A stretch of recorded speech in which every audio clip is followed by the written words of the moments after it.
Awesome, man. So here, back at the shop today in Oshawa, just catching up on the little projects I was kind of touching base on the other day. Got this little coolant expansion tank for my buddy John. Just need some modifications for what he's kind of playing with. So I already made these little standoffs for him so it spaces it off from the body where he's putting it in his Envoy. And I'm gonna use Vibrant Performance, best company honestly around for small little fittings. I could whip this up too if I needed, but for the availability and the nice little barb fittings, especially for an and fitting, I'm not gonna whip that up really quickly. That's for this other little piece I have from my buddy Steve, which I'm gonna play with some aluminum. So I got 2 aluminum things to weld up, so I'm gonna cut, prep, clean those, go over those kind of processes of cutting these pieces off, cleaning them up how I would clean them, and welding them how I would weld them, so that I can check those off my list. And I also got a manifold, I gotta weld a wastegate too, and I'll kind of touch base on how I'm doing that and running through the paces. So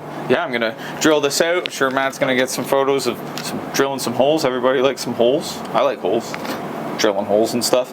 And yeah, grinding and cutting and all that fun stuff. But yeah, other than that, just another day. Ready?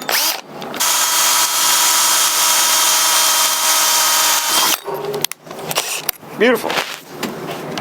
Perfect. I got a little deburr tool, and this just kind of goes along on the inside because it's kind of hard to get that inside. So you just run that along a couple times. You're gonna get out all the crud. I'll clean this up in the sink after, like once I'm done. And then now that's got the perfect little saddle for it to sit in.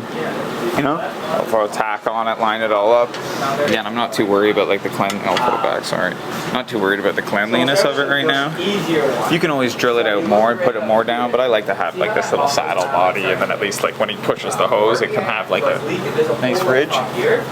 So there's that. So that's done for that one. I'll clean it up with a couple of little, I just use like 3M Scotch-Brite kind of pads is my favorite, like aluminum kind of. I'm a big brush finish guy. I like polish, but I really like the brush finish. So I'll hit it with those, clean those up, hit this bottom bung, clean that up, bring it over to the sink, same thing I did with the tubes, just spray 9 it all, clean it all, put it on the bench, prep this other little one up, do the same, clean it over there. Probably just do that one now actually, that way I only have to clean everything once.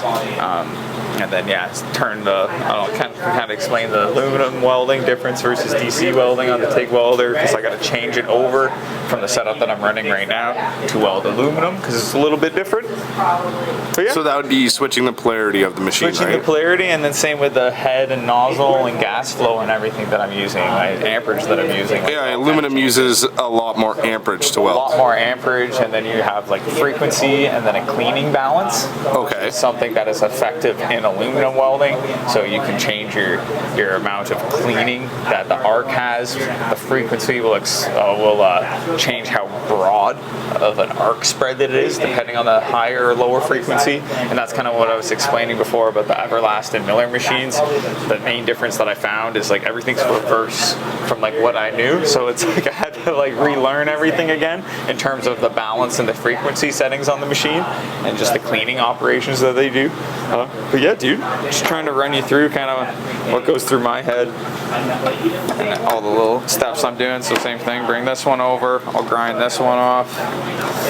Probably just sawzall it off, because angle grinding aluminum sucks unless you have the proper disc, which my boy Austin hooked me up with, but I have those all at home.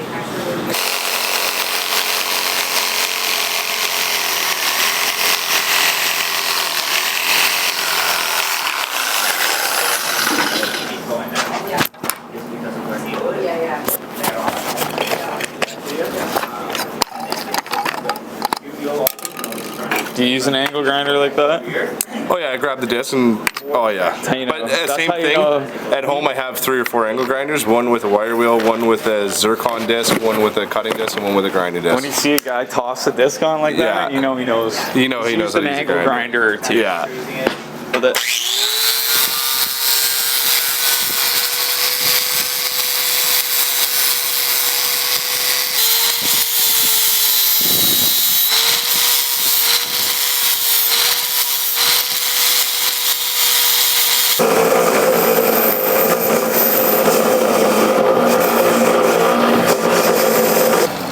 Brand new, eh? yeah.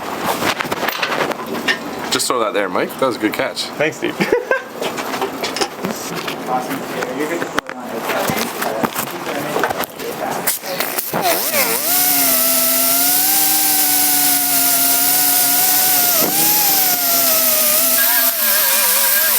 He's gonna powder coat this all black after anyways.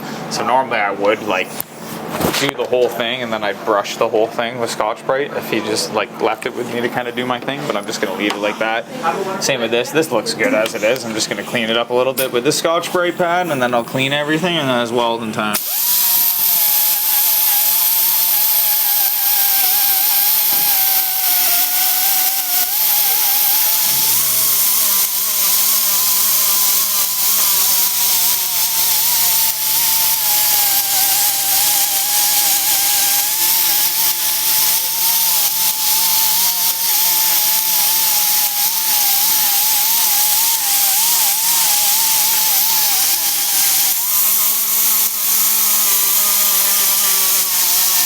We got everything all prepped up from a little fabrication grinding bench. Now we're back at the welding bench. Again, everything's super tiny here and jam-packed, but you make do with what you got.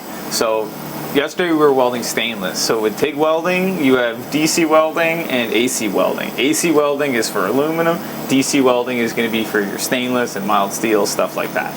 So right now on my torch, you can kind of see that now. I don't know if that'll focus in on that. It's got a big fat gas lens. M Furic, one of the best in the biz. Been making these cups for years and making people like me actually look like we know what we're doing. So awesome products in general. Highly recommend. Always got spares because I got some shattered bread. Oh my god, I'm dying. I got some shattered pieces left in the corner over here because it happens. They are kind of ceramic. You got to be gentle with them, but they have glass ones that you have to be even more gentle with. So these are super durable for what they are. But in general, we want to swap it over to the aluminum setup. There's a couple different ways that you can go about it. But in general, you want to have less gas flow and a smaller gas lens. I personally use like an old DC, call it, that is not that nice. Again, you can kind of see it's all kind of got a bunch of stuff in it. Hopefully that focuses. If not, whatever. Has a bunch of crud in it. You can use the brass collets. I just use this because it's always on my bench and it works good for me. So put this piece into the torch and then this is the start of my AC setup. The tip has kind of like a small balling on it and that's part of like the frequency that happens when you're welding an AC versus DC. You can set your cleaning balance and it can do different things to your overall cleaning area of your puddle. It'll affect the tungsten. It does a lot of different things than DC welding. So it's definitely a very different process. Every process takes practice to get good at it. I don't do a lot of aluminum welding, so I'm not as good at it as I feel I am other things, but again, practice makes perfect. Only one way to get good. So yeah, got some small stuff on the table here. Got that swapped over. On the welder itself, I'm going to swap it over from the DC to AC. In general, I have my settings set pretty basic. I have my amperage probably. Right now it's set pretty high from the last thing I was doing, but I'll probably be around like 100 amps. That tank will only take like 80 amps on it. Around 100 amps, and then my balance is like 70. AC frequency like 135. That's kind of what I had it before. I'll probably just roll with it as it is. Hit my pedal once and checked my gas flow because it was up high before because I was welding at that 321 stainless. So bring that down to just under 20, like 18, 20-ish, I find works pretty good. Get my filler rod ready and then get ready to rock. 3 blocks, kind of setting up my little pedestal here, making sure we're centered on the hole, throwing my first tack on, and we're pretty much ready to rock.